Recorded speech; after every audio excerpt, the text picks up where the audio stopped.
Hey guys, welcome back to my YouTube channel. If you're new here, welcome. My name is Rachit Jain and I make videos about student life, tech and photography. In today's video, we'll be looking at 10 different apps that I recommend for students. Now, all of these apps might not be useful right now since we are stuck in quarantine, but we can take this time to learn these apps and get ourselves used to the app and how they work and how they integrate with each other, so that when we go back to university or when we go back to school, we are ready with a system that helps us get our work done, get our work done easily. And personally use all of these apps and find them to be very helpful for students. So without further ado, let's dive into the video.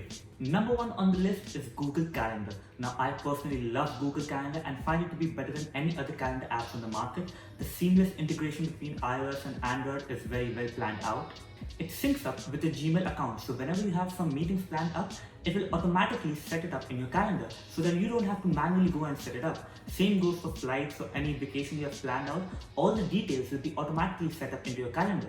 Students are often struggling to make out time and stay on top of their due dates. In such a condition, a planner is a necessity.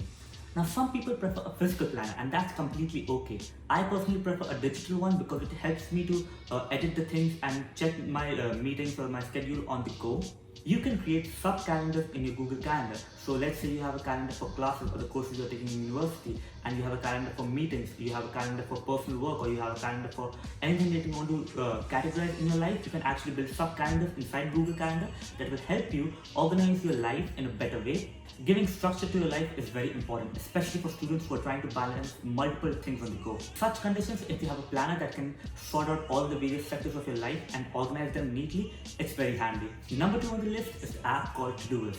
There are multiple to-do list apps on the market, and my personal favorite is TODOIST. Having a to-do list manager makes sure that you're on top of your due dates and you can get your work done on time. Now, I personally love TODOIST because of its natural language processing.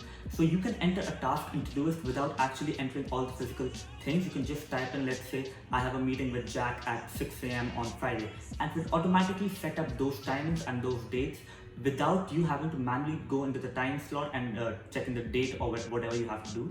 You can communicate with it as if you're communicating with your personal assistant. It will automatically generate all the timings, all the slots, and it will organize your to-dos in groups and sections so that you don't have to keep on reviewing them separately.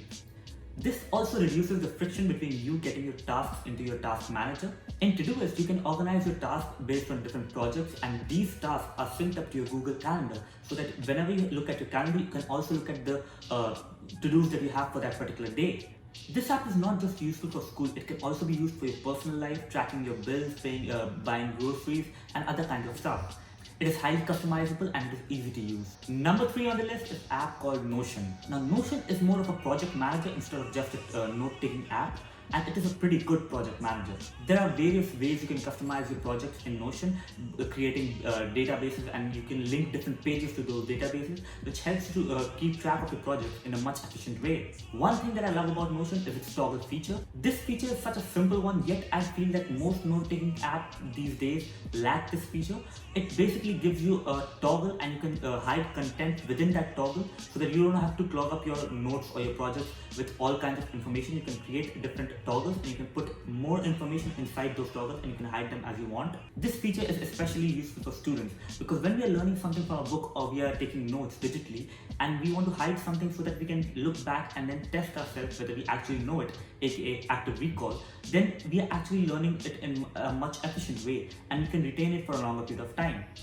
Recently, Notion came up with a free personal plan, so that you can get a personal plan which costs around $5 to $6 a month for free, and I highly recommend it. Number 4 on the list is the app to help you keep everything backed up, so that you never have to lose any files or anything important because of a technical failure.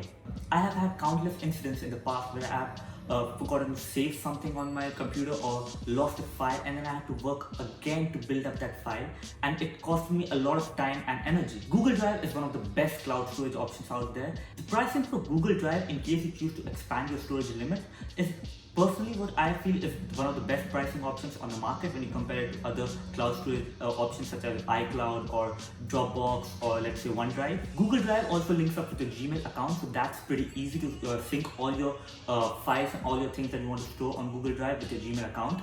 If you are not already using Google Drive, I highly recommend you to try one of the cloud storage options on Google Drive and choose any plan that works for you. However, if you're a student, you actually get unlimited Google Drive storage from university email. I'm not sure about all universities, but most universities these days have some kind of option where the email address that they give you for university actually has unlimited Google Drive or some sort of cloud storage option. Number 5 on the list is the app called FLIPP. Now, I came across this app a couple of months ago and it has changed my life. So FLIPP basically is an app that lets you compare the price of an item. Let's say you're buying some groceries or something, you can compare the price of that item to all the other vendors in the market, and then it will give you the lowest price available in the market.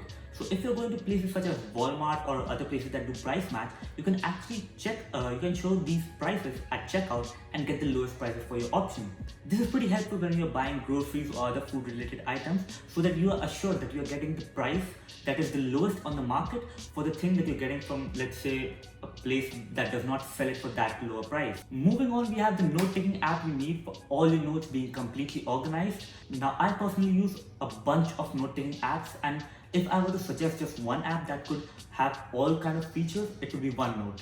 This app is free to use and syncs perfectly between all your devices. You can create notebooks, and then these notebooks can be categorized into sections.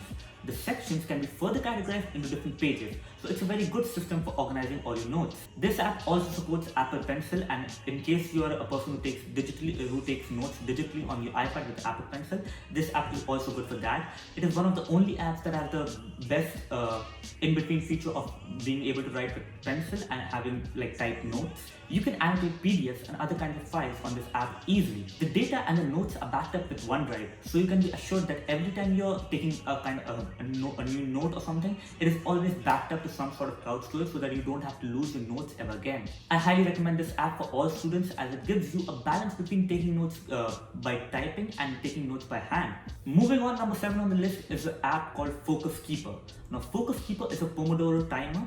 Pomodoro timing is basically when you take 25 minutes of session where you focus intensely on something without any distractions, and then you take a 5-minute break. You repeat this cycle 3 to 4 times before you can take an actual half an hour or 1 hour break, and this in turn helps you to get work done in a much efficient way, and you can work for long hours without actually burning out. Number 8 on the list is the app called LinkedIn. Now, I know LinkedIn is not a particular app, it's more of a platform, but it is one of the most essential platforms for all students. On LinkedIn, you can create a profile so that you can be approached by companies and different people who are offering jobs, or you can even apply for different kinds of jobs, and that in turn helps you get more internships and different kinds of let's say part-time jobs or full-time jobs as a student. You can even follow different pages and different profiles so that you are up to date with what they are offering or what they're doing. And I highly recommend all students to get a profile on LinkedIn and start looking out for different options, let's say different jobs or part-time stuff that they want to do. Moving on, next app or the next section of apps on the list is the app used for scanning. Now, as students, we are often required to scan different documents, be it for our resumes or be it for uploading some kind of document on the internet or applying for some kind of job. And it is very difficult to always keep a printer beside you to scan a document or a scanner beside you. These days, most smartphones are capable of taking good quality photos, and those can in turn be scanned and then sent out. I have personally used scanning apps for like the past 3-4 years of my life, and I don't usually scan it from a scanner or a printer, and it has been pretty handy. For some apps that I would recommend for scanning are like CAMSCANNER, SCANNABLE, and SCANNABLE. These apps are pretty good and are standard for scanning most documents. You can export the scanned documents to your desired location, or even email them directly from the app. This helps to save a lot of time, as you don't have to go through the entire process of scanning it from a printer and then uploading it to your computer, then uploading it to the internet or emailing it to someone. As students, it can sometimes be challenging to be on top of news and all the current affairs that are going on. Reading news can sometimes be a hassle, especially when we are overpowered by assignments and different commitments and meetings and other projects. In such a condition, an app that combines all of your interests and gives you the top headlines of the day is something that can be pretty handy. I highly recommend the app Feedly, as it takes in all the sources or all the different interests that you have, and then categorize those news based on those interests. It gives you the top headlines in each interest or each field that you have selected, and in that way you can be assured that you're getting the most headlines that you can from a single app. So those were the 10 apps that I would recommend for all students. That's it for this video. If you guys enjoyed the video or found it helpful, please give it a like down below and subscribe to the channel if you haven't already. Hope you guys are staying safe. Thank you for watching, and I'll talk to you guys in the next one.